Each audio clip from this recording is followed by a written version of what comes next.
Now, you're in Columbus, Ohio, but you're calling LSU Clemson, correct, to kick off the season, right? That On is ESPN. correct. But Yes. so you are in Columbus for, I give you the floor, Chris. We all know why you're in Columbus, A but go ahead. day tomorrow that many of us thought about for years, dreaded, has arrived. It'll be a celebratory morning as Lee Corso appears on College GameDay for the last time and makes his last headgear pick in the place where it all began, Columbus, Ohio. And it's going to be powerful, Rich. It's going to be very emotional for him, for a lot of us, for a lot of viewers. It's going to be a one-of-a-kind game day show, leading in, by the way, to a monster Texas-Ohio State game, which is on another network. Yes. But Fox is sort of collaborating in a way. I can't tip too much, but there's going to be some surprises. It's going to be an extravaganza there as it all builds to the end. I'm loving watching these picks, headgear picks. There he is as the Trojan warrior there. Well, I mean, and this one is great. I like this one. That looks like Ricky Fowler there to the left, and put the one up with Namath if you don't mind. What's this one? What's the backstory to this two one? Distinguished guys in fur coats. You know, Namath had the famous fur coat when he was with the Jets. I don't know whether he wore it at Alabama, but he tried it out for this, and Lee Corso was ready for it and had his own. I'm not sure that's faux. I don't believe if any minks or actual animals were sacrificed for the sake of that shot right there. But yeah, that's the thing, though, is some of the funniest people on the planet wanted to come out and play with Lee Corso. You know, from Bill Murray to Will Ferrell to Vince Vaughn, on and on. These guys wanted to be part of the guest picker segment because Lee Corso was over there doing his thing, and they got to play with him. And everybody from those guys to Alice Cooper to Katy Perry, of course, one of the most famous game day picker segments. All of them had a blast, and he was always sort of the ringleader of the most 15 important minutes of the show. Well, as you know, chemistry can't be manufactured, right? And that's the magic of television. And that's the magic of again, that shot of you and Lee and Herb Street.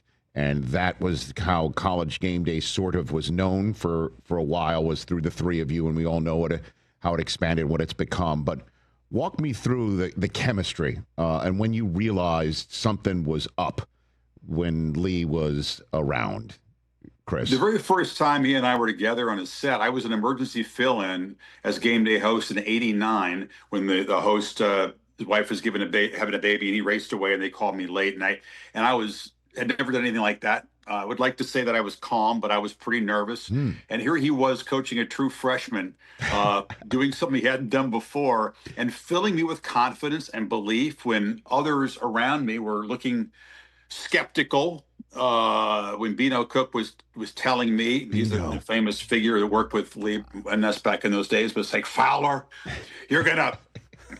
your pants. You're not going to sleep at all tonight before this show. And so countering that on the other shoulder was a nurturing, loving coach, which Lee Corso to me is always a coach at heart, giving me confidence and belief. The next season, I was the regular host of the show, and it was just he and I, Rich, and he would say some crazy stuff. I mean, before he was this lovable grandfather figure, people old enough to remember Corso, especially before he had to fight back through the stroke. I mean, he was so quick. He was incredibly witty and funny and would say crazy, polarizing things that really pissed people off. And he didn't care. He was a hot take guy way before that was unfortunately invented, right? And so I was sitting there. There's nobody else on the set. And I've got to have an answer or a response to some crazy statement he's just made. And it really wasn't a host role. Traditionally, Craig James came in the next year. Herbie came in a few years after that, and then they could really play off of each other, and that took the chemistry to another level. For a while, it's just me figuring out how am I going to balance out the nutty stuff Corso's saying. the not so fast, was that always around, or were you there for the birth of that? Or yeah, I think he would say that like off air, and so he just brought that onto the air, and then the Dixon Ticonderoga pencil became part of the routine. And I think people would make picks on the show. The guests would come in and they'd want to disagree with Corso just so he could turn and say to them, "Not so fast, my friend." and I, everybody from Michael Phelps, who was pretty fast, to Carl Lewis, who was really fast.